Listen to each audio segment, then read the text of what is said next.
Chair, we're streaming live now, so you can start. Thank you.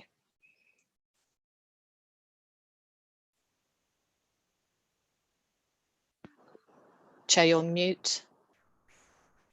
That's rather good. I made a mistake then. Good afternoon and welcome to the Overview and Scrutiny 2 Committee. All participants are taking part remotely and we are live streaming to YouTube. There will now be a roll call for confirmation that members of the committee are present. Can you please carry out the roll call, Trish? Councillor Austin hasn't joined us yet. Councillor D. Cox, I don't think has joined us either. Councillor Dawes. I'm here. Sorry, I've just had a message from David Cox. He's trying to get in at the moment.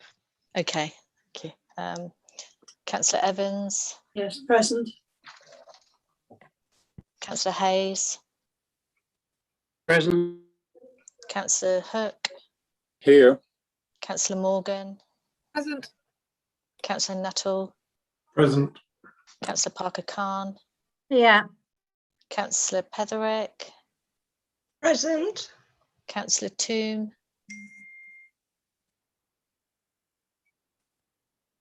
Present.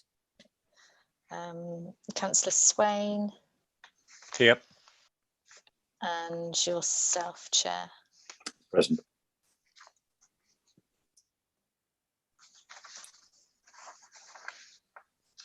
So it's, so we're all present apart from Councillor David Cox, who's trying to join us, and Councillor Austin. Thank you. So we're quorum. Can councillors please make sure all microphones are muted when you're not speaking to avoid any background noise levels? Please keep any points short and don't interrupt when somebody is speaking. If you wish to comment, please raise your electronic hand and wait to be called. When it comes to a vote, if we are to roll call, the Democratic Services Officer will read out members' names. Will members please say if they're voting for, against, or abstaining? Alternatively, the vote will be taken by show of hands. We will look to have a break at a convenient time, some 90 minutes into the meeting if required. If members lose internet connection, the meeting will be paused for a few minutes to allow the member to rejoin. So before we move on to the agenda, Councillor Swain will in fact be taking the chair from item 6 on the agenda as we move forward. Are there any declarations of interest, please? I'm sorry, are there any apologies, Trish? No apologies, Chairman, other than Bear Austin's not with us, and Thank you. David Cox is still trying to join. Okay, thank you. Minutes of the meeting held on the 12th of January 2021. Can I have a proposer and a seconder for those minutes to be approved as a correct record? I'll propose.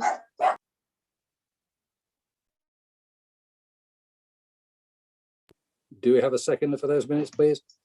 Happy to second.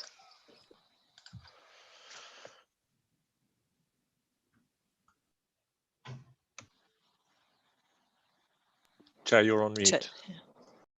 Sorry, can I have a show of hands to indicate your approval of those minutes, please? Thank you. Are there anybody disagreeing with the approval of those minutes? I can't see anybody on my screens, Edinburgh. In that case, those minutes are approved.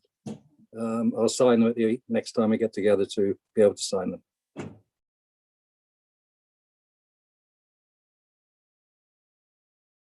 Declarations of interest. Are there any declarations of interest from members present?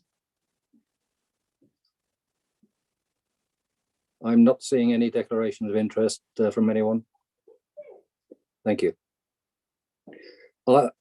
There are no public questions, and I have no notification of any councillor questions. So at this point, if I can move the chair, please, across to Councillor Swain. Thank you very much. I'll stay in the meeting as long as I can, but over to you, Councillor Swain. Thank you, Chair.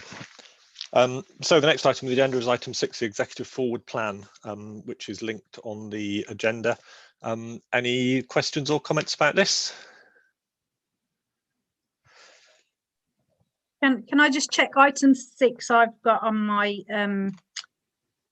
Oh, my agenda is apologies. the work programme, yes, sorry. my apologies. There was an incorrect version of the agenda went out, which I'm working from. My apologies. The work programme is item 6. Does anyone have any questions or comments about this? Councillor Hook. Thanks. It's just that I think we have 3 presentations today, which is fine, and I'm sure they'll be very worthwhile. Next meeting on the March I think it's the 8th out of my head, we have 2 PH presentations, and I think those are very important. I think they can be very informative and so on and so forth. Would it be possible as a general principle to perhaps have just 1 PH presentation a meeting? I don't know if that fits in with the annual plan of getting everything done in the year, but I personally place quite a high significance to those portfolio holder reports, because it's an opportunity for members to question in some depth the workings of those departments that they represent. And if we cram 2 in, usually towards the end of the meeting, as per this morning, there were only about, I think, 6 or 7 members left by the time we got to that presentation, and that isn't necessarily the best way of scrutinising the work of PHs or their departments.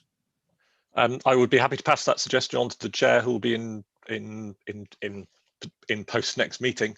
If you're happy with that, Councillor Yeah. I just float it, as a thought for members, because it seems a fair suggestion to be considered, as long as limiting it to 1 post holder doesn't mean it's too long before we see people again. Chair, if I may, yes.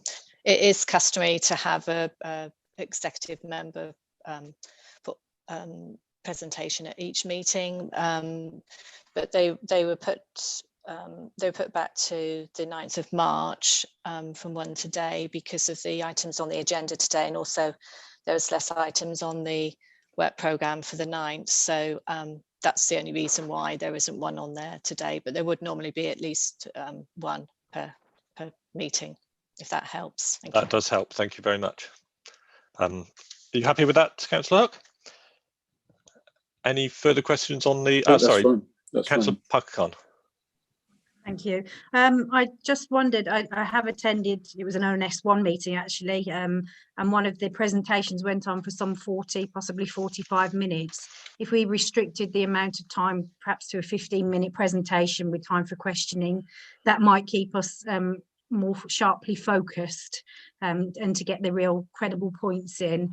But also I do recall that we had Councillor McGregor quite a short while ago, came and presented to us on sport and leisure and recreation. So I'm wondering if we need him back quite so soon, or whether we'd have him further along in the cycle. Again, those are fair questions, which I'm happy to pass on to the chair of the next meeting. Thank you. Anything further on the work programme? So item 7 then is the executive forward plan. Any questions or comments about this?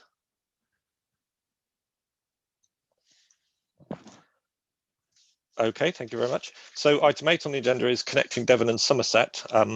We welcome Matt Barrow from Devon County Council, who will update us on this issue and answer questions, along with Neil Blaney, who's the head of Place and Commercial Services, and Councillor Martin Wrigley, the executive member. So I'll hand that over. Thank you.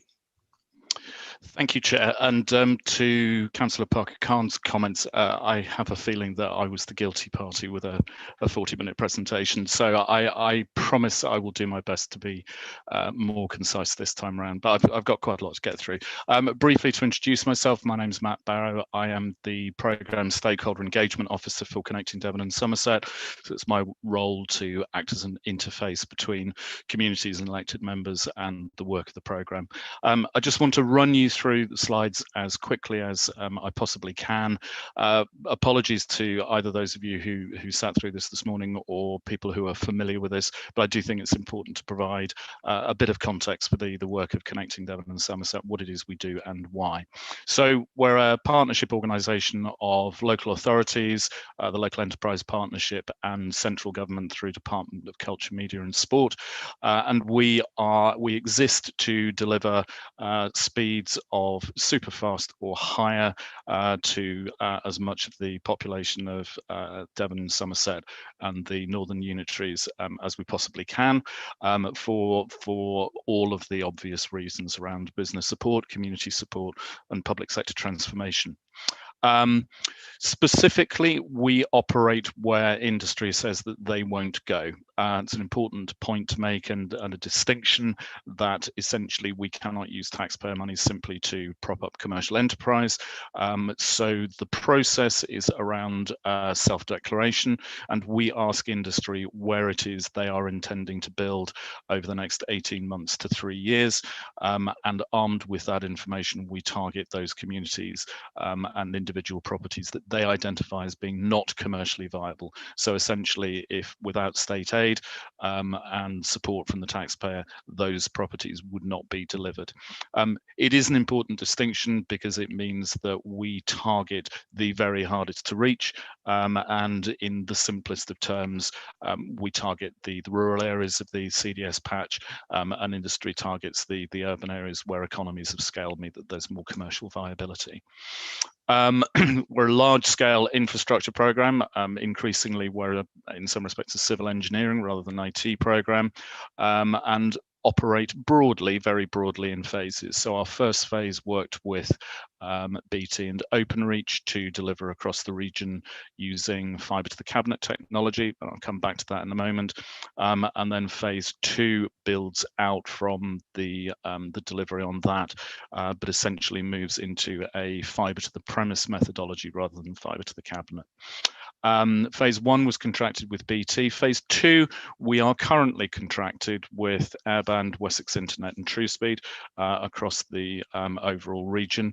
I'm not glossing over in any way, shape or form the fact that we originally let 5 out of our 6 phase 2 contracts to GigaClear, and many of you will be aware of the demise of those contracts towards the end of 2019, and I'll pick up on that in a little bit. Overall, phase 1 delivered from the CDS funded element around 300,000 properties. The bullets here list 300,000 premises past, 270,000 superfast. I have to be honest, that's slightly out of date, and it is actually now 300,000 slightly plus superfast delivered. The difference between those two figures and the same remains the case now is that some premises are passed and achieve a significant improvement in speeds, but they don't quite hit that magical superfast 30 meg per second figure, so we don't actually count them as premises passed. And indeed, significantly, those premises remain eligible for support in latter phases. We then moved on to a phase where we addressed Dartmoor and Exmoor as particularly difficult terrains and geographies to reach with usually very, very poor speeds, and we delivered those with Airband using fixed wireless deployment to deliver to over 5,000 properties. We also ran a voucher scheme in the earlier days of the programme.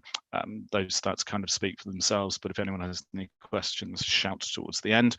And then in phase 2, we divided the region into 6 sub-geographies or lot areas. One was won by Airband, lot 4 area, which is essentially North Devon, Torridge and West Devon, and the others were won by GigaClear. Those contracts were cancelled in September 29, and we had to go through a re-procurement exercise which occupied the vast majority of last year, leading to contracts being let on the 23rd of December last year with Airband, Wessex and TrueSpeed, and the lot geography that relates to Tinbridge, which is lot F, was won by Airband. Quick overview of historical coverage. So under phase 1, as I say, we used fibre to the cabinet. This is a technology which utilises Openreach's existing infrastructure, runs fibre out to those familiar green roadside boxes, erects a new roadside cabinet next to them, which is a fibre cabinet, ties the two together, and then your service passes the last leg of the journey on the existing copper. It's an excellent technology in an urban area where if you have 400 properties connected to a cabinet and you enable it for fibre, essentially 400 properties can access superfast. But copper being a metal, it has a resistance and therefore speed attenuates over distance. So as you move out into rural areas, it becomes a technology whose flaws become ever further magnified. Essentially, if you are within 1.2 kilometers copper line length from a cabinet, then you will achieve superfast or higher. So somewhere between 24-30 megs to 80 megs. If you are beyond 1.2 but within 1.8 kilometers, you'll get an improvement. You'll get what we term an uplift. So you might go from 2 to 17. It's usually significant, it's usually worthwhile, but it doesn't count as superfast, and so it doesn't count to our providers' figures. And what you're seeing there, the green circles with the telephone in the middle represent the 1.2 kilometer radius from a cabinet. The purple fringes then represent that 1.2 to 1.8 kilometers where you might expect to see an improvement. We didn't have enough money by any means to do 100% of the region, so our deployment accounted for 85 to 90%, which was in line with government national targets. Although our targets weren't around percentage coverage, they were around numbers of properties, and I think our target was that 270,000 figure, which in the end we exceeded. Moving on to phase 2, with the early phase 2 contracts with airband delivering into the moors, there was coverage then into the northern and western part of the district, and that's represented by the white dots here. Those properties were delivered to using fixed wireless. It's an important point to make that airband are known as and promoted as specialists in fixed wireless, but I suppose around 18 months ago they did move into fibre deployment, and their deployment now is almost exclusively fibre. And certainly as far as the Lot F contracts are concerned, they won't be delivering using wireless, they will be delivering using fibre to the premise. So this slide historically shows their wireless coverage, but going forward it will be fibre. Just picking up on GigaClear contracts, those were let at the end of 2016 and due to run 2017 through to the end of 2019. They notified us, and to an extent we were aware, in October 2018 that they were struggling, and they identified a whole range of issues. One was around their subcontractors. They contracted the vast majority of their civil engineering work to Carillion Talent, who promptly collapsed, which did obviously had a significant impact on the deployment. But there were other issues. There were issues around the design methodology, which didn't perhaps mesh as well with southwest terrain and the terrain that they were moving into, as it had in other areas where they had successful deployment history. They injected to rectify the situation. They were essentially, as a company, bought out by a venture capital firm, Infracapital, who injected significantly more funds into the localized contracts, and they massively increased their capacity within the region. But they had to redesign and come up with a number of remedial plans, but ultimately those were not successful, and we terminated the contracts in September of that year, which led us to then need to reprocure. You can't just obviously hand contracts of those kind of sizes out to somebody else. You have to go through an entire process of due diligence as covered by UK procurement law and governed by state aid regulations. So this essentially sets out the work that was undertaken to get us to a successful reprocurement. I won't go into too much detail, but feel free to ask questions. But it is essentially a year's process, and there is no way of short-circuiting. It was critically important that we did deliver within this time frame, because the state aid clearance for any funding on the Superfast programme ran out at midnight on the 31st of December 2020. So if we had overrun by a day, everything would have been null and void, and we would not have been able to let the contracts. And it's another reason for ensuring that absolute attention to that due diligence process and the regulations around procurement were followed to the minutiae of the letter, because any failure to do so would have potentially resulted in a legal challenge. That would have delayed the process by 3 months, and we would have timed out. So having got Airband and others into contract, it's important, I think, to take you through what happens next.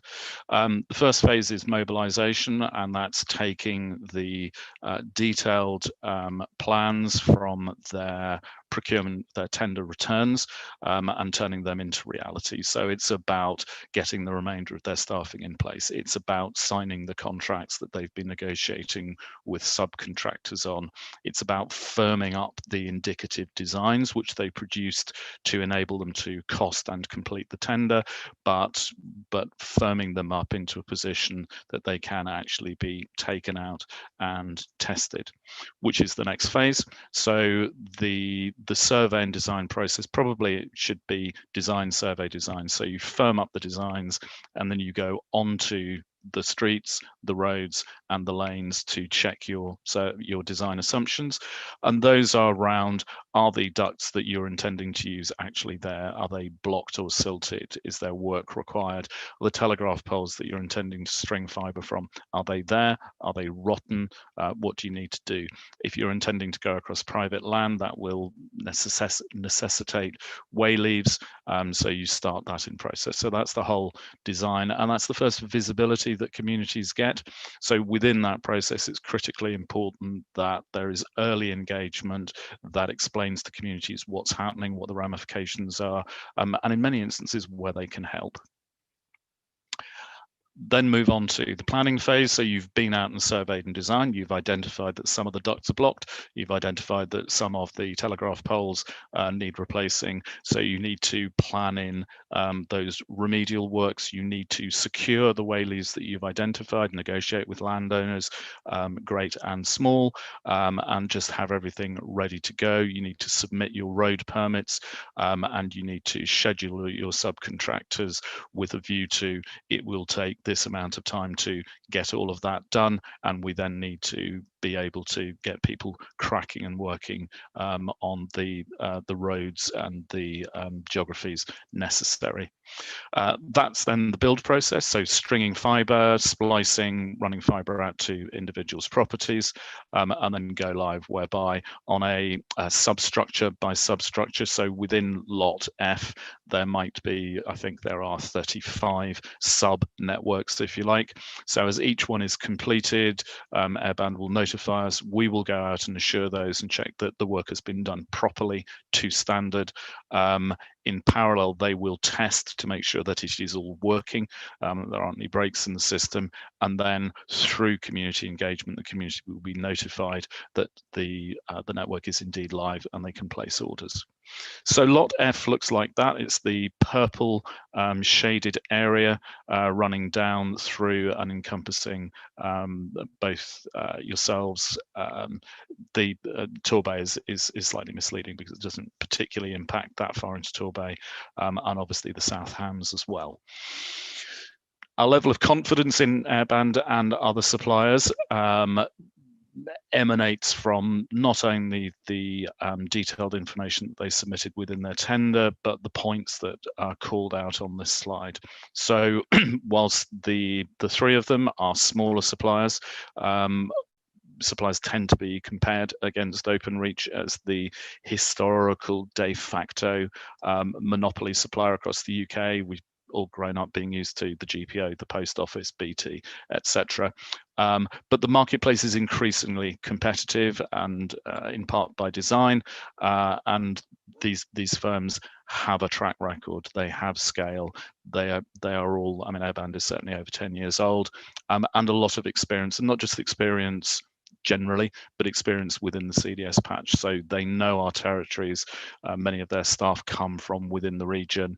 They understand the geographies, and they have built at scale. So between the three of them, I think they delivered around 45,000 premises. They are delivering 56,000, but essentially they've already built at a kind of comparable scale to that which we're looking to them to deliver now. They have regional offices. Several of them are either based in the region or just outside. They have their investment secured rather than needing to bring it in later, and they delivered successfully in other parts of the UK on similar contracts.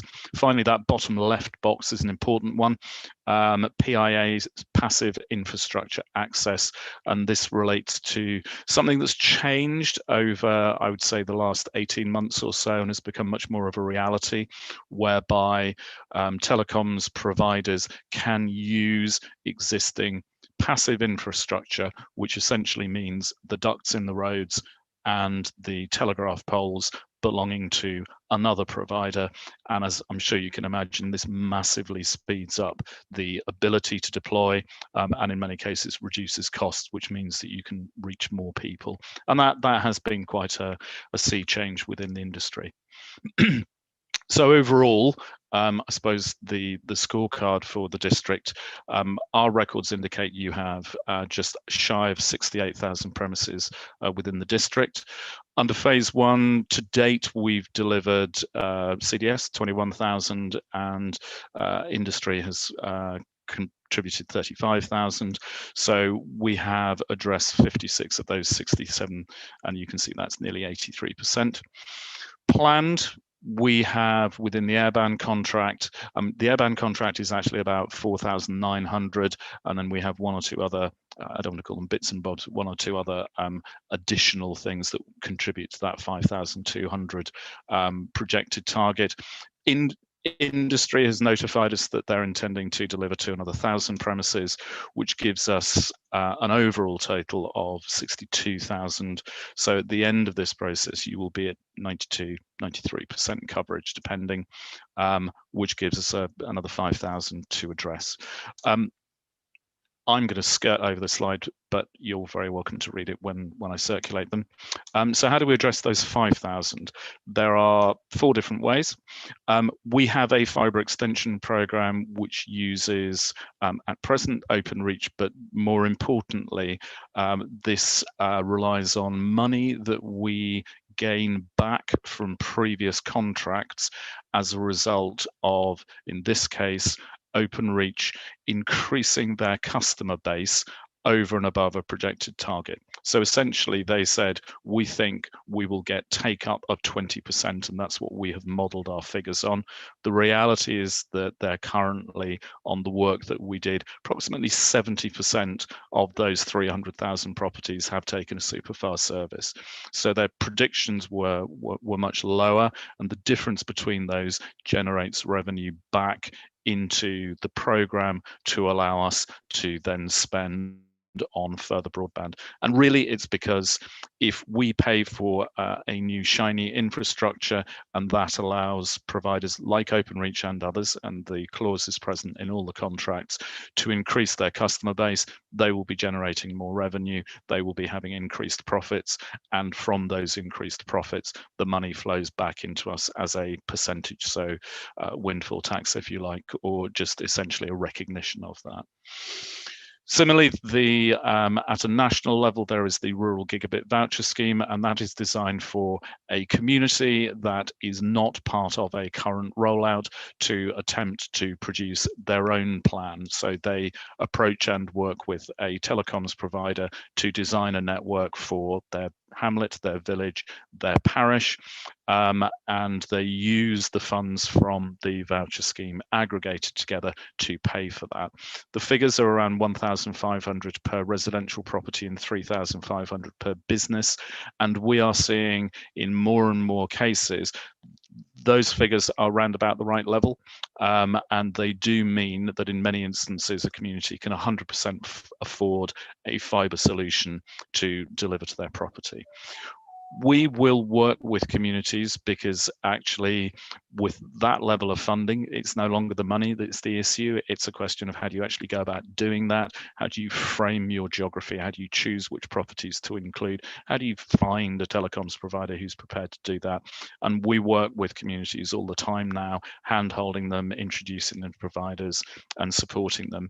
And that's through our Community Challenge programme, which can also inject a small amount of funding. We have very, very modest funds at the moment, but we're finding that actually the scale that we're looking at is often 4,000, 5,000, up to £10,000, which represents the shortfall between the value of the vouchers and the actual cost of the scheme. And so, rather than see it fail for the want of a couple of £1,000s, that's where we find our money spent, which is is excellent leverage. Finally, overarching all of this is the National Fibre Programme, much vaunted, has been discussed at great length over the last year or so, and this is essentially the idea of fibre enabling the entire country, when that is to be done by, and the proportion of which will be covered shifts a bit, but it's another major investment from government into fibre enabling rather than simply super fast enabling. We remain very clear and focused, so we are about ensuring that people have access to at least super fast speeds. So we target those people who do not, and particularly those people who are on sub 10 meg, sub 5 meg. The danger of the National Fibre Programme is that to achieve 100% coverage, you actually have to deliver to a lot of people who already have super fast speeds. Otherwise, you don't have that 100% coverage. And we recognise that whilst it's hugely welcome that that's happening, there's a danger of it starting from towns and moving out into rural areas. So were it not for a concentration on super fast, those rural communities currently on 2 meg might actually have ended up being at the end of the line for the delivery of the fibre programme. So we will go early on our stated ambition to super fast enable the region. My voice is going. Councillor, I hope I did slightly better than last time. I think that was less than 40 minutes. Thank you very much. Do any committee members, do you have any questions or comments?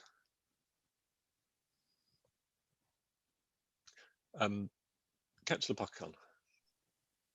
Thank you. Just a quick note from Matt. It wasn't yourself I was referring to, of course. It was one of the portfolio holders. So don't worry about that. Really, I do bang on. I recognise that. So, but I'm pleased it wasn't me on this occasion. It was enthralling, trust me. I was really pleased to hear you say near the end there that you're going to concentrate on going to rural areas and not go for the low-hanging fruit first of all. Yeah. What we've discovered as part of our COVID recovery work is that those who are out in rural areas are particularly suffering from not having access to a decent, reliable broadband connection, particularly with schooling and working from home and all kinds of things. So I mean, if there is that ongoing assurance that you will be addressing those rural areas as the first and most important port of call, it really helps allay some of the fears that are out there in the community. And if there is a mechanism to communicate that well to residents, I think that might give them some reassurance.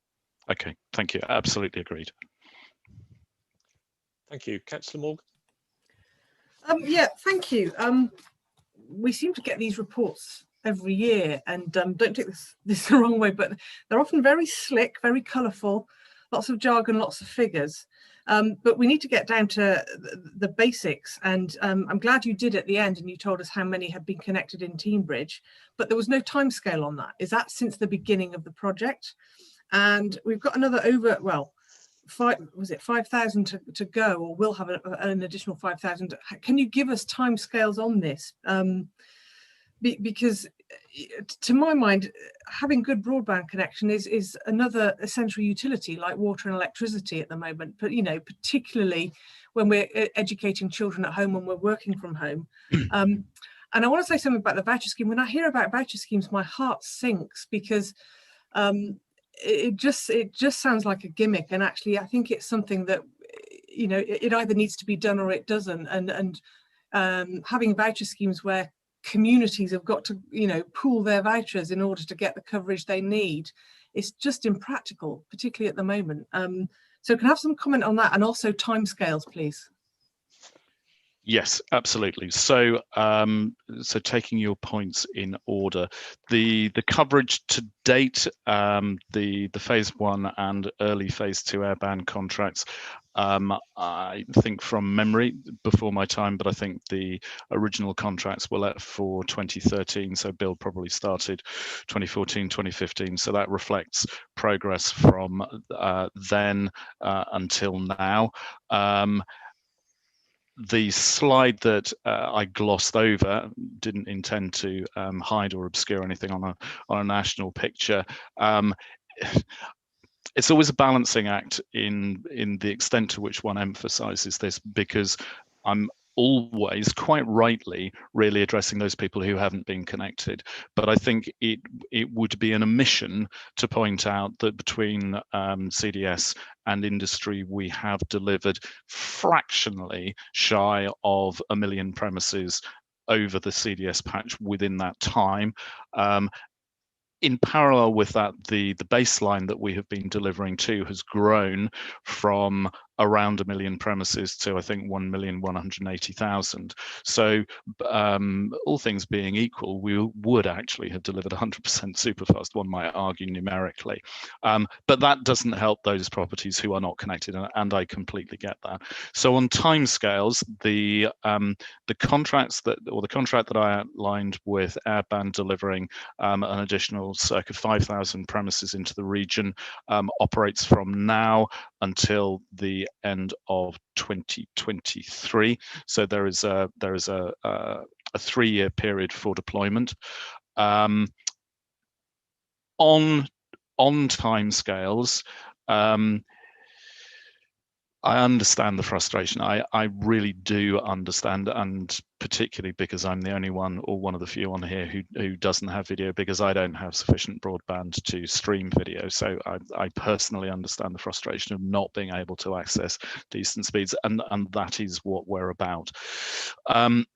Fibre to the cabinet was an excellent technology as far as speed of deployment was concerned, because you had that point to multi-point. You enabled a cabinet, 400 people benefited, 500 people benefited, or whatever. Fibre to the premise is a better technology that delivers more quickly, but does take longer to actually deliver, because you are essentially going to every single property that you want to deliver. So a comparator, an appropriate comparator, would be looking at the existing copper infrastructure. So we do now have a telecoms network based on copper that essentially serves 100% of the population. You can find a couple of houses that don't, but essentially it's a universal network. But that's taken over 100 years to roll out. And what we're attempting to do now with fibre, we're attempting to do in a significantly shorter time frame, 3 to 5 years. Again, not excuses, but you do have to go to every property. So it is not something that can be achieved instantaneously, much though we would like it to. To your point about voucher schemes, I understand the point about it feeling perhaps as though communities are being asked to take responsibility where the state aid intervention has not yet provided a solution. I understand, but I don't agree. I think it is another approach, and one that we are genuinely working with a whole range of communities across the region, and that's why we provide support, because I recognise that simply providing a mechanism that says you can have this amount of money if you want to do something yourselves could be seen as an abdication of responsibility, and it is anything but. It is a tactical way of particularly allowing smaller providers that don't necessarily have the scale to bid for large scale contracts like our recent procurement, but absolutely have the ability to deliver networks at the kind of scale a community would want. So I'm currently working with a provider who's delivering a project actually very near where I live in the most, or some of the most rural parts of Somerset. And they're essentially, you know, it's him and 2 other people, but they've connected 200 properties over the last 8 months. Pure fibre. There's no way that they would have bid for any of our contracts. They're not that scale of company, but they are delivering networks that are making a genuine difference to people's lives. So I think if on the voucher scheme, if communities were just left to themselves, I would take your point, but that's one of the things that we're seeking to do and support to enable communities to access that kind of money. And the reality is, across the CDS patch, I think we have one of the highest drawdowns of vouchers across the country. I think the last time I saw the figures, which are probably 3 months out of date, we had something like 6,000 properties that had been connected across the region, which represents a contribution, additional contribution to the delivery of connectivity in the CDS patch of around £8.5 million. And those are all people who have full fibre connections where they had previously been languishing on some of the lowest speeds possible. I'm conscious that I may not have addressed all your points, but I did have a stab at it. Are you happy, Councillor Morgan? Thank you. Councillor Dawes. Thanks very much. Thanks for the presentation, Matt, and I think your image works perfectly, and most importantly, we can hear you perfectly, which is something that that I don't experience when I attend 4 different parish council meetings, and they are rural. Some people simply cannot get on, and we listen to people sounding like Daleks, and they have to ring up on the phone. So I'd sort of echo what sort of repetition really from what Councillor Parker-Khan and Morgan have stated, is that there is a necessity. It's more focused than ever before. It is indeed clear that the broadband access is now a human right. It's a necessity. And I was wondering, other than the obvious that there's motivation to do it and we want to do it as quickly as possible, what's the potential of making a huge step change? I mean, turbocharging it in a way that hasn't sort of been addressed, because we've got the crisis. It's been demonstrated what the problem is. We've stepped up in other ways. Can we double the amount of money, quadruple the amount of money? Is it a resource issue that it goes back to central government as all problems seemingly do, or is it something we can help solve as a council ourselves? I think there are undoubtedly things that both councils and parish councils can do to help. I think I would make a number of observations. One, I think, is that to deliver the kind of full national coverage, so full CDS coverage that we're talking about for full fibre over a 3 to 5 year period, by anyone's definition, is turbocharging it. And the fact that the demand requires delivery faster than is currently proposed doesn't get away from the fact that we're already delivering on incredibly tight timescales. I think there is a resource issue or a capacity issue, but I'm not sure that it's actually around the money. The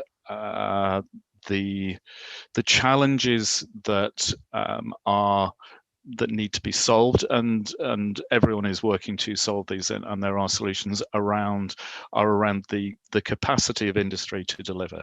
There just aren't enough fibre engineers across the country to meet the demand, but they are being trained up, and Openreach in particular are doing an excellent job in training up new engineers. There are constraints on the respective highways networks across both counties and the unitaries.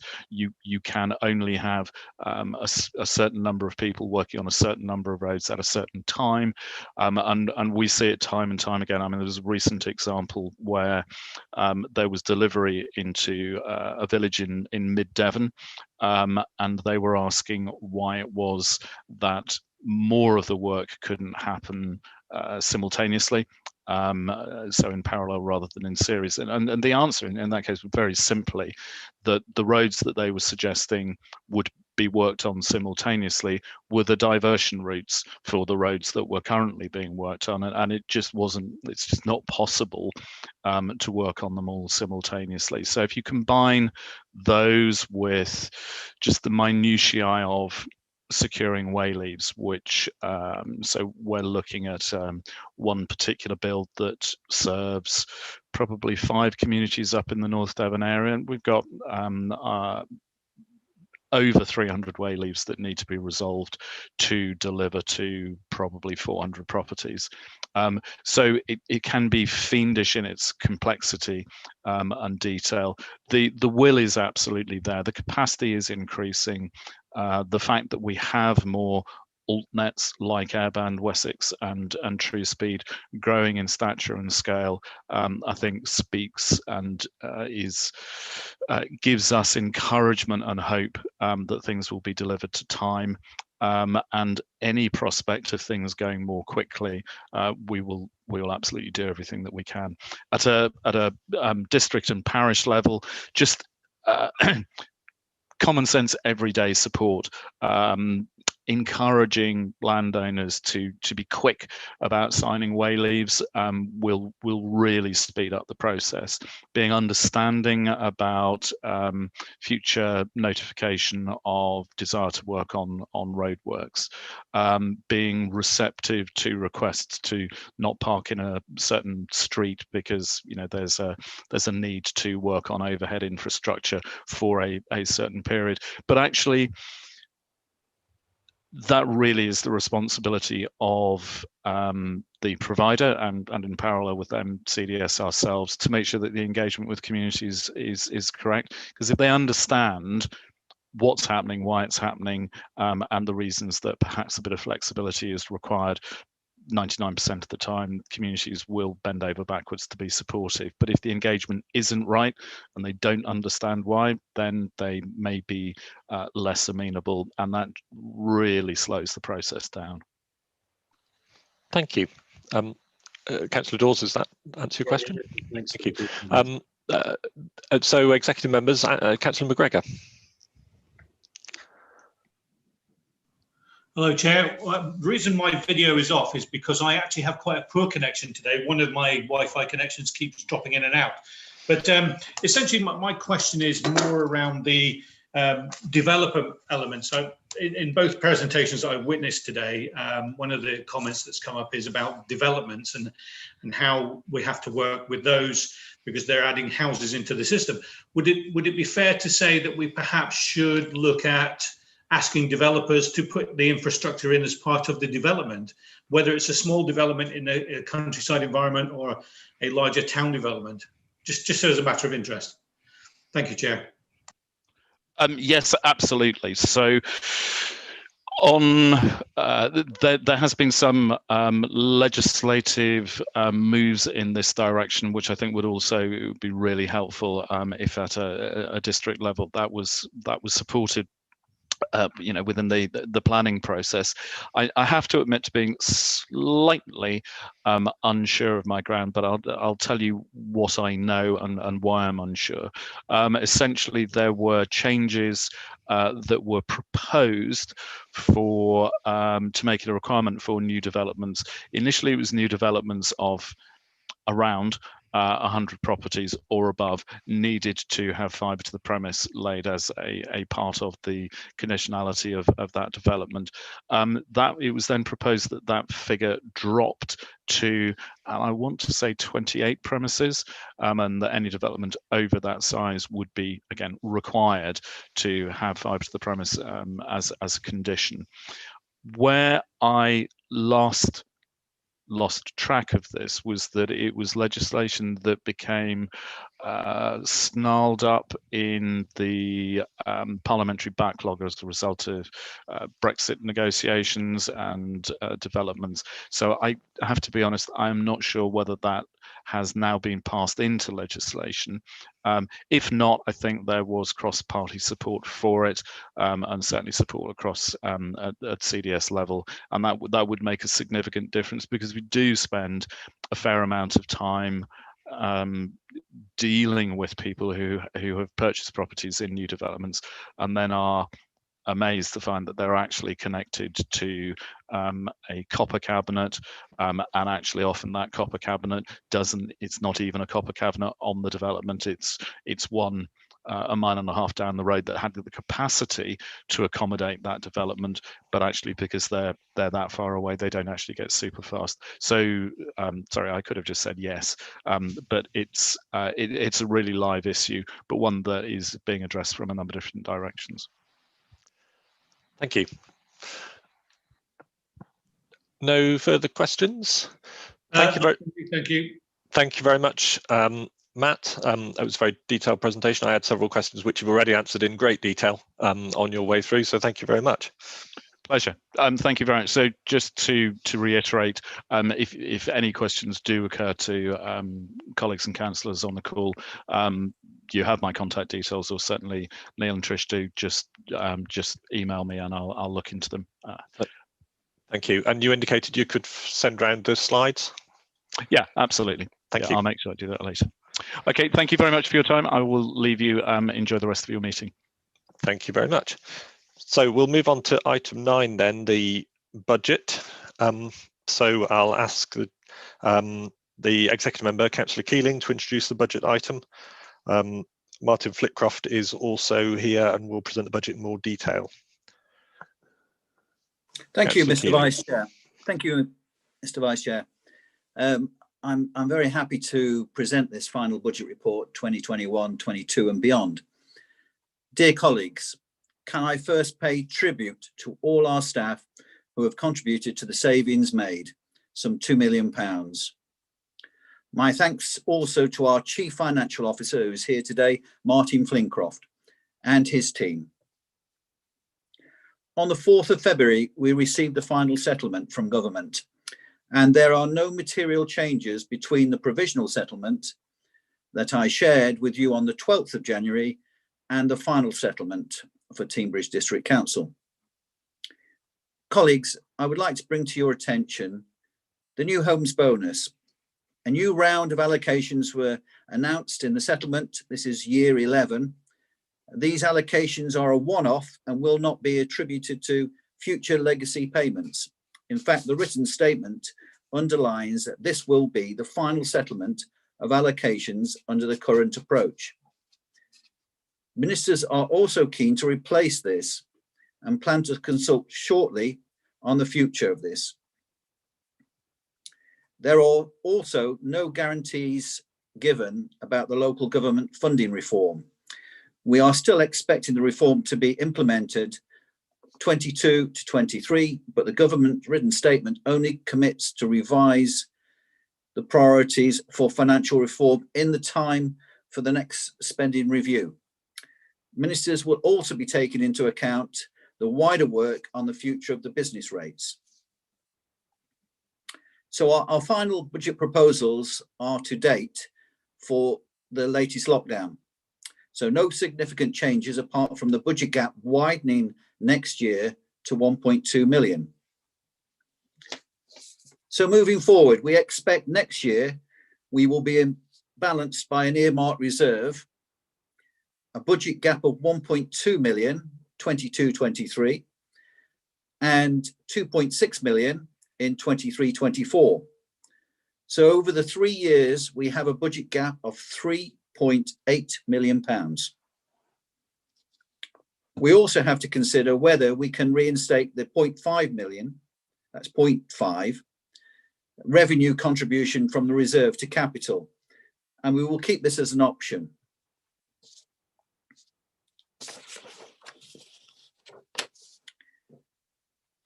I am very pleased that we've all worked together across all political groups, and we can and will take Teignbridge into a great recovery and a sustainable place to work and live.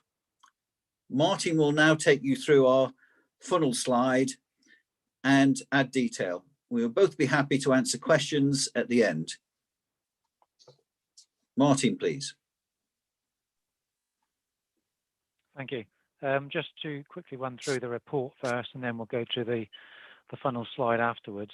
So these are the final budget proposals for the years 21-22 and going through to 23-24. The figures in the report are based on the provisional settlement from government. But as has been indicated, the final settlement has now been received. I've gone through the numbers. There are no changes for Teignbridge, so they are what they are. And in terms of the referendum limits, they stay the same as well, being the higher of 2% or above £5. All that goes to Parliament tomorrow and should be approved at Parliament tomorrow. The figures have been updated from the initial budget proposals to reflect the latest lockdown, and there are no material changes to the capital programme. The final budget proposals also include a mid-year review of Treasury management, and that's to be noted by Council, and some extra details in the appendices around costs per service area. The key recommendations include a £5 increase in council tax to £180.17, increasing climate change funding, continuing funding for enhanced planning enforcement, maintaining revenue reserves at just under £2 million, increasing support for housing with the Teignbridge 100, infrastructure delivery plan investment, continuation of the grant-funded Southwest Regional Coastal Monitoring Programme, and town centre investment in infrastructure and employment. Section 2 of the Executive Report sets the scene around reductions in government funding, savings, COVID-19 impacts, and the inclusion of the Teignbridge 100 in the capital programme, together with provisions for climate change projects and the future High Street Funds bid. Section 3 of the report provides more detail on the savings made to assist with the budget gaps arising. In particular, see section 3.3 and future costs on the council in 3.9, and the mid-year review of the Treasury management function is in 3.11. Section 4 covers the revenue budget at Appendix 4 and fees and charges at Appendix 5. There are general inflationary increases in most charges, and some charges at Newton Abbot Market have been frozen after having been reduced last year. 4.2 to 4.4 gives more details on fees and charges. Section 4 also looks at our proposed change in council tax and provides a multi-year summary of how our funding has changed from government to include revenue support grant, business rates and new homes bonus, a reduction of 35% over that time period. The key paragraph is 4.27 and how we funded the budget gaps. We still have a budget gap of 1.2 million in 22-23 and 2.6 million in 23-24. On top of that would be the aspirations to put at least £500,000 back into our capital programme as revenue contributions. And failure to deliver savings, obtain greater funding from government, could trigger the issue of a Section 114 notice in the future. Section 5 of the report includes details of the capital programme. There are no material changes from the initial budget proposals, and that's at Appendix 7. And they include various schemes, including the Teignbridge 100, climate change, infrastructure and employment. Section 6 covers consultation on the budget proposals and the outcomes from our budget survey, and those will be reported to Executive on Thursday and form part of the full Council budget report via an additional appendix on the 22nd of February. I think I'll move on then to show you the funnel chart that we've got. This one is one that we've done every year, which members have found quite useful, and it shows the income and the expenditure on both our revenue and capital budget for next year. The income being on the top half of the sheet and the expenditure on the bottom half. So if I start on the top left, we've got the income from the revenue budget. So you've got your fees and charges for all our different services, for leisure, parking, planning, etc. at 10.5 million.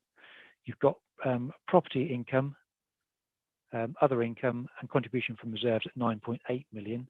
That also includes recycling credits, sales of recycling, and significantly to balance the budget next year, 3.3 million from reserves.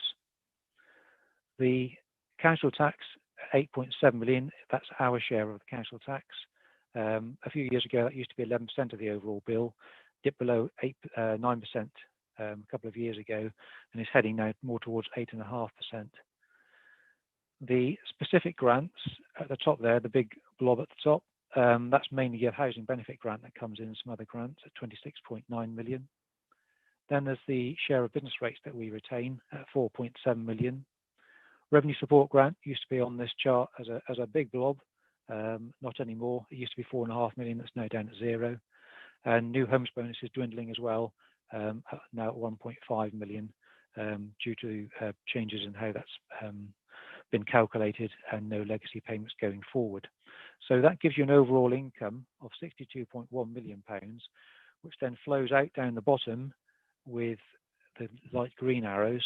So leisure, open spaces and resorts at 6.1 million, fairly self-explanatory.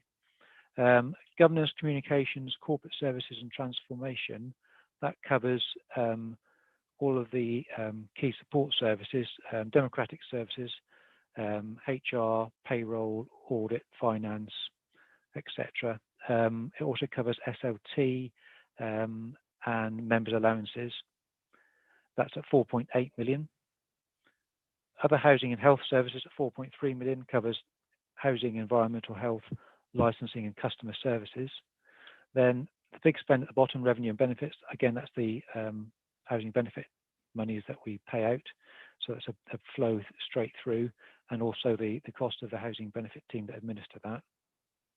You've then got waste, recycling and cleansing at 9.4 million, again, fairly self-explanatory. Strategic place services, including economy and planning at 9.2 million. That covers building control, development management, planning, economy and assets and spatial planning. And then you've got financing items, which covers pensions, bank charges and external audit and any contribution to reserves at 2.1 million. So that's the in and out of the revenue budget. Then on the right hand side, you've got the capital budget in the same format. So you've got capital receipts for asset sales or right to buy monies at 2.6 million, specific capital grants at 14.5 million, monies from section 106 at 0.8 million, any schemes that require borrowing at 17.9 million, and SIL at 2.7 million, giving us funding of 38.5 million to match the spend predicted for next year in the bottom half of that sheet. So you've got IT at 0.5 million, flood alleviation and environment at 5.5 million. That covers all flood defences, coastal monitoring, carbon management and climate change. Open spaces and leisure at 6.9 million, again covering play areas, sports centres, cycle paths, etc. Planning and development at 20.5 million. That's employment land, town centre regeneration and the hotel developments. And then the housing grants and affordable housing at 5.1 million, including the Team Bridge 100. So that's just a diagrammatic display of our budgets for next year, but gives you a different sort of insight into the numbers that you've got in the various appendices. So hopefully that's useful, and happy to take questions now. Thank you. Thank you, Martin. So committee members, do you have any questions or comments?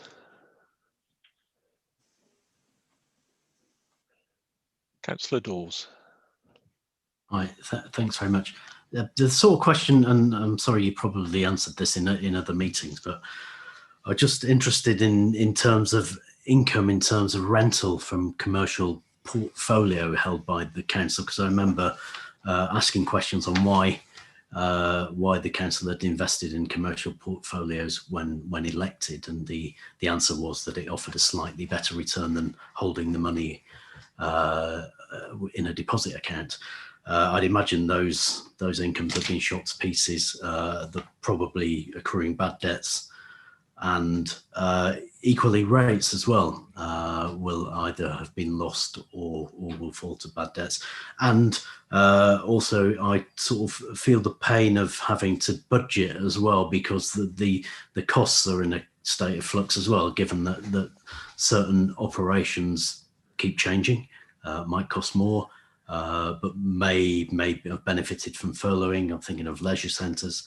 I just wonder what element of sort of well, transparency in terms of what loss of income has been accounted for, accrued for, and what sort of flexibility there is in terms of costs for ongoing sort of closures that may happen.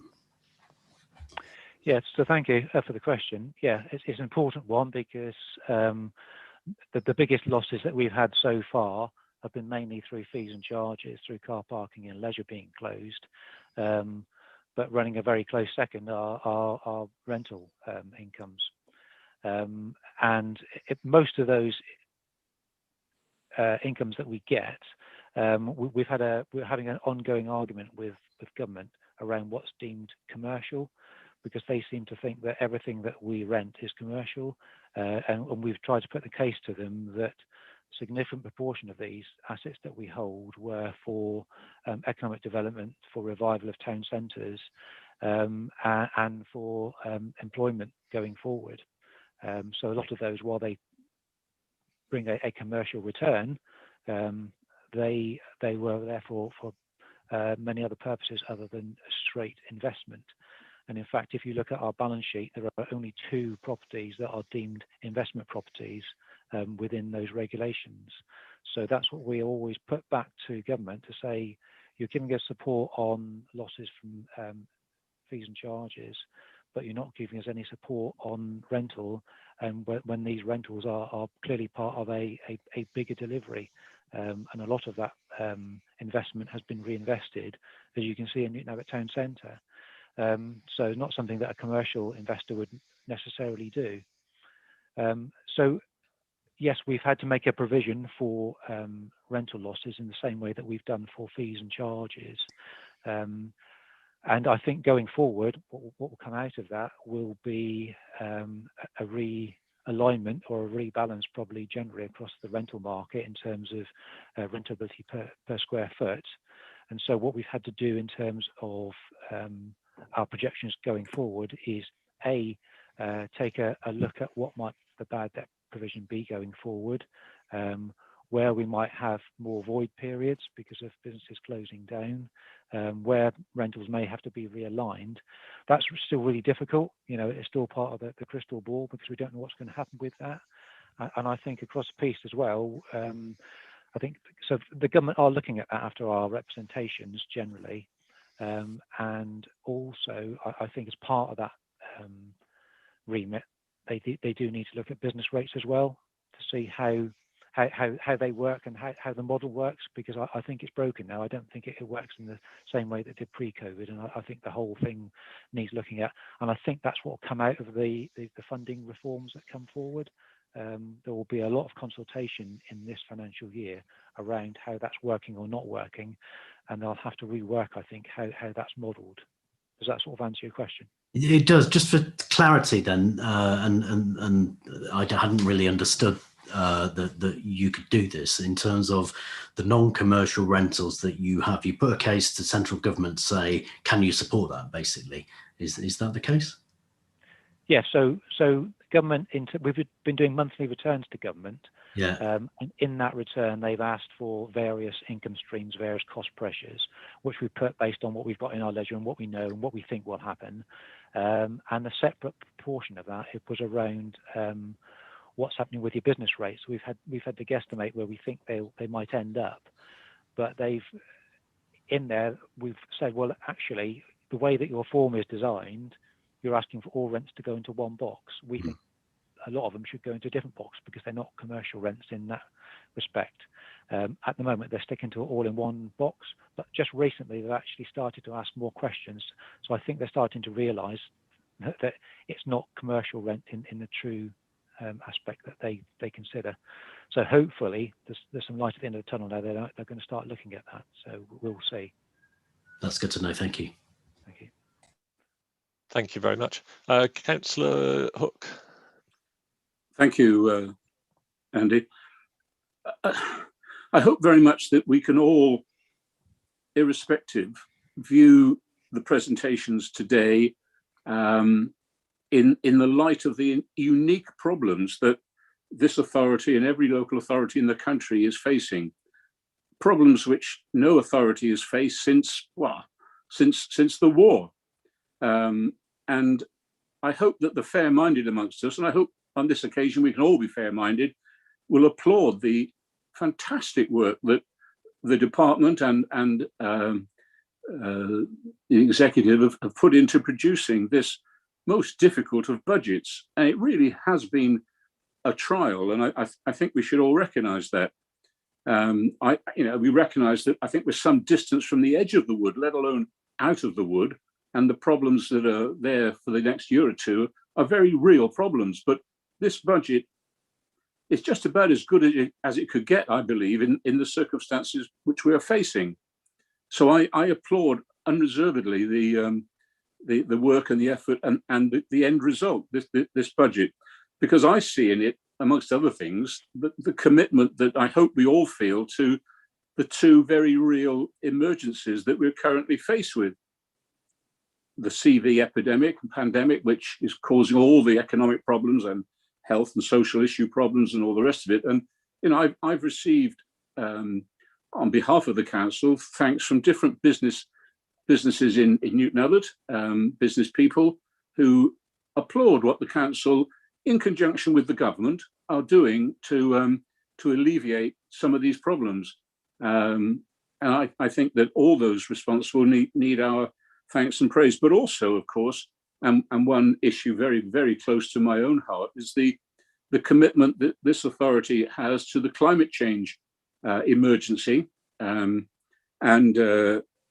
12 months ago, we appointed an outstanding climate change officer, William, who's done an absolutely brilliant job in the 12 months intervening. And we've gained, dare I say it,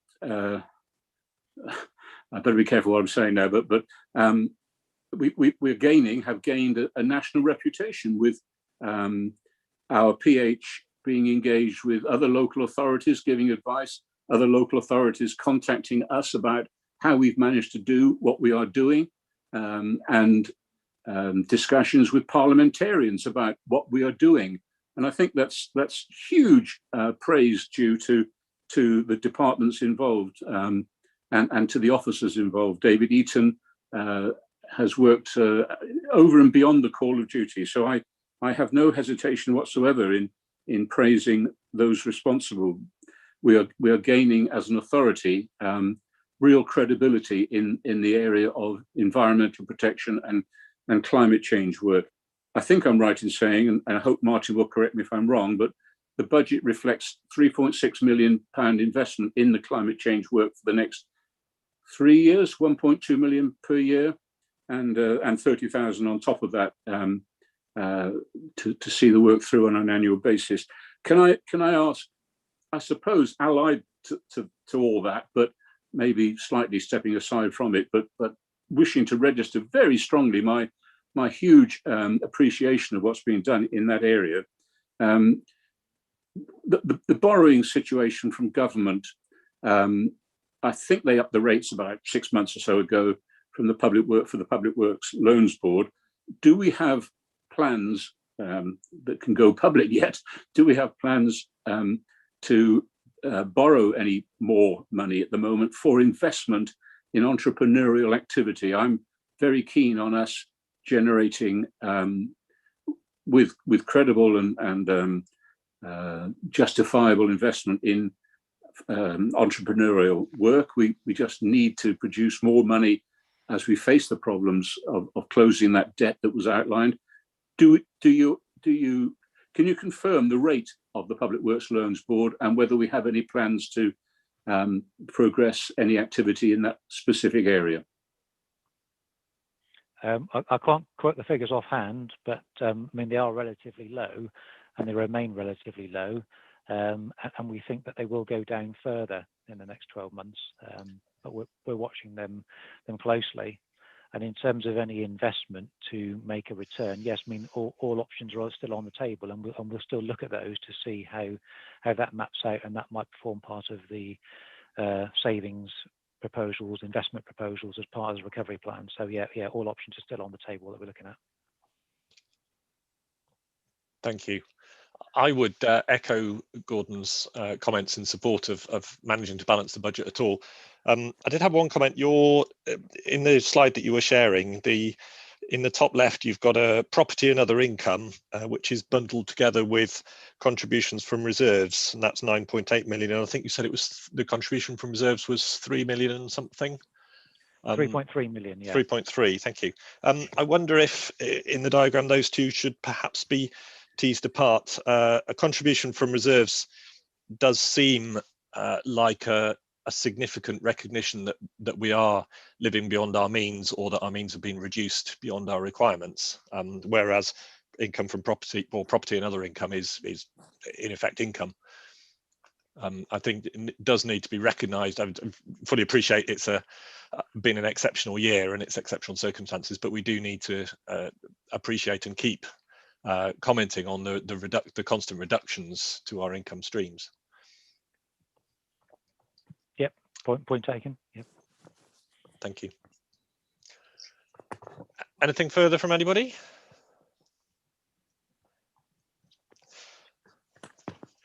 Very well, then I would propose then that the committee recommends, as laid out in the agenda on pages 9 and 10, I would propose the recommendation as set out, that the committee recommends that the proposals be considered together with any subsequent consultation comments for approval by the council as the final budget for 21-22 and the outline plan for subsequent years. So the budget includes, as Martin has already listed, the contribution to the climate change officer, the ongoing enhanced planning enforcement, the increased provision for the capital programme for climate change projects, and it details the other central funding reductions, provisional assumptions for business rates in future years, reset the baseline, and the increased support for housing, including the Teambridge 100, and the other measures as set out, and also that we recommend to the council to note the mid-year review of Treasury Management at Appendix 8, which is pages 63 to 66. That would be my proposal. Is there a seconder? Are you seconding that, Gordon? Yep, pleased to do that. Thank you very I can't much. get the yellow hand down, but I'm pleased to second it. Thank you. Trish, could we have a vote on that then, please? Are we doing a roll call, or should we have a show of hands? As it's the budget chair, I'll do a roll call if that's okay. Thank you. Okay. Chair, can I just ask to confirm Yes. that we're voting on recommending that this goes forward to full council? Is that what you said? Yes, that's my proposal is as set out in the agenda on pages 9 and 10. We are recommending that we're recommending the budget to full council for acceptance as the final budget. Yes. And Chair, if I may, this recommendation will go forward to the executive on Thursday. Yes. Okay. Okay. Sorry, is everyone happy with that? I do think it's important that we are always clear what we're voting on. Thank you for raising that, Councillor Barker-Khan. Thank you, Trish.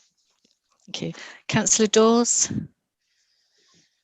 For want of upsetting Gordon, I'm going to abstain on this, not because I don't appreciate the efforts and I appreciate the smirks that are coming off screen, but I think people need to accept that Sorry, Councillor Dawes, thank you, but could we perhaps have a vote? There's an opportunity to speak earlier. Okay. Thank you. I abstain. Okay. Councillor Cox. In favour. Councillor Evans. In favour. Councillor Hayes. For. Councillor Hook. For. Councillor Morgan. For. Councillor Nuttall. For. Councillor Parker-Khan. For. Councillor Petherick. For. Councillor Toomb. For. And yourself, Chair. For. So that's majority. There's one abstention and there's 2, 4, 6, 8, 10. There's 10 in favour, so it's majority, it's carried. Thank you. Thank you very much. Which brings us to item 10. The time is 10 to 4. We did indicate that we would have a break after an hour and a half, which would be in about 10 minutes.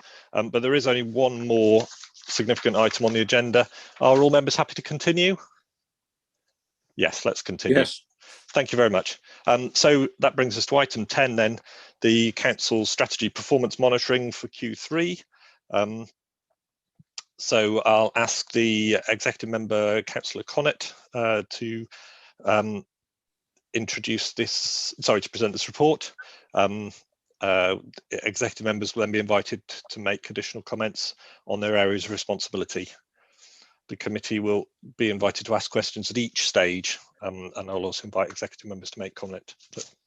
So Councillor Connett, please. Thank you very much, Chairman, and good afternoon, colleagues. Liz Kingill, the officer who leads on this work, is at the meeting as well. So I'm going to briefly introduce and hand over to Liz. But as you'll see, the report to you is in sort of stripped down format to look at where the areas where the council is not achieving its targets, and there are a few areas where they're set out, and of course much of it relates to issues beyond our control as a result of the pandemic and the impact that's had on some services, for example, leisure, which you've been talking about in the previous item as well.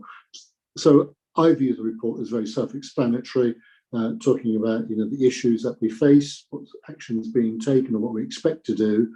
And I'm going to ask Liz now just to give a bit more detail on that, and Liz and I will be happy to take your questions afterwards. Thank you, Chairman. Thank you, Councillor Connett, and good afternoon. So this is the Q3 performance report covering October to December last year, during which time we had lockdown number 2 in place for 4 weeks. The next section is the finance area. There's just a brief overview here, but you've had the detail in the previous item on the agenda from Martin and Councillor as well. So without further ado, let's move to the T10 programmes. So at the moment, we have 7 of the 10 programmes on track. Overall, for the whole strategy, 3 are causing concern. And these are the same 3 that have caused concern since we've entered into the COVID pandemic back in a year ago. In the quarter, in your particular overview scrutiny 2, the 2 are going to town and out and about active. In terms of performance indicators, we've got 38 reported in this report. 11 of these are ahead or well ahead of target, 9 on target, and 4 underperforming. This is actually an improvement on last time. Within the ONS2 report, however, there are no underperforming PIs reported.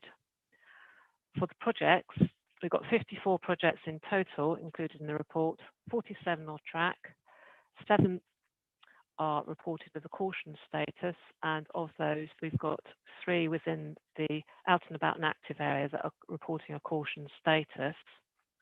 In terms of a little bit more detail about that, we can find that on page 71 of the report in the appendix area, where we've got an overview of the going to town area.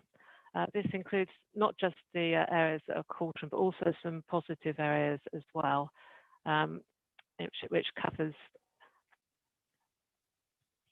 Sorry, just find the right place on my scripts here, which covers the schemes to design and deliver large and small scale schemes in Newton Abbot. They're still continuing.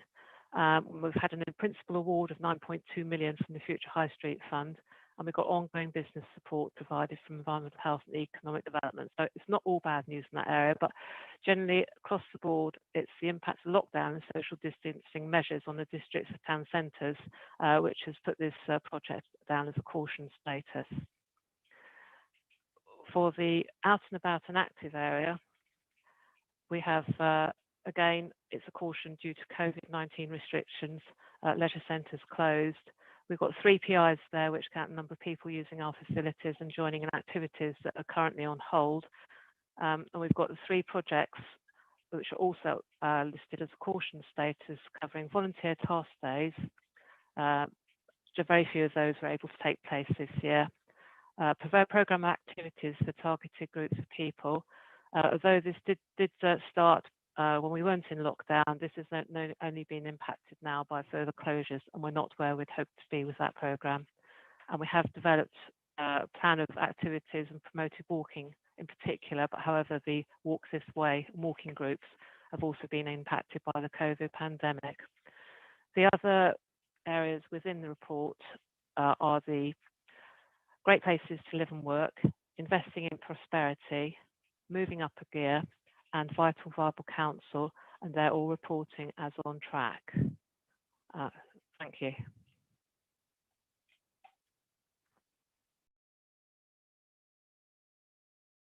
Thank you.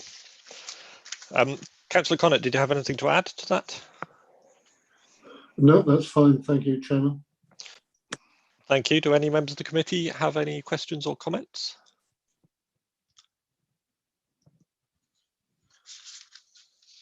Thank you.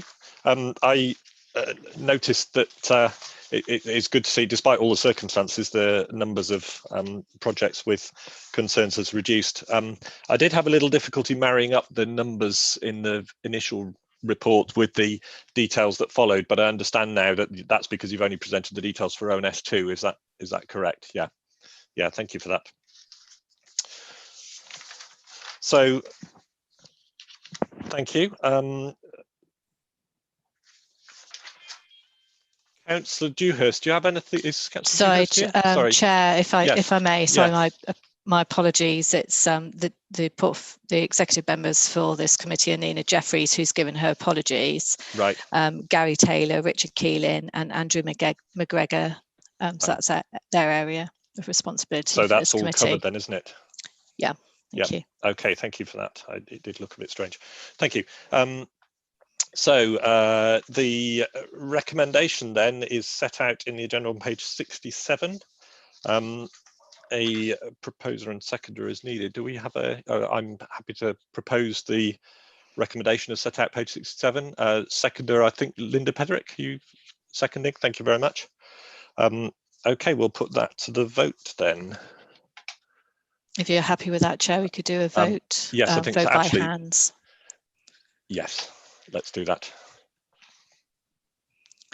That's fine. Are there any against? There's none against. Any abstentions? And there's one abstention, so that's carried by majority. Thank you, Chair. Thank you very much. And I think that is the last item on the agenda. Is anyone aware that I've missed anything? Very good. Then Trish, did you? Yes, Chair. I was just going to, if I may, just going back to the work programme and the comment of Councillor Parker Khan about the executive member presentations. Yes. She mentioned that Andrew McGregor is scheduled for the 9th of March. And it was actually they're on a rota basis, so we hear one executive member presentation every meeting. So they have biannual presentations. So it does mean they're on their second round, but that will mean that by the meeting on the 13th of July, we would have had all executive members doing 2 presentations. So that will then take us back to September, which is when this committee started last year. So that is correct. It was just to point out that is correct for Councillor McGregor to be on the next committee, and Councillor Taylor is the carryover from today. Thank you. Okay, thank you for clarifying that.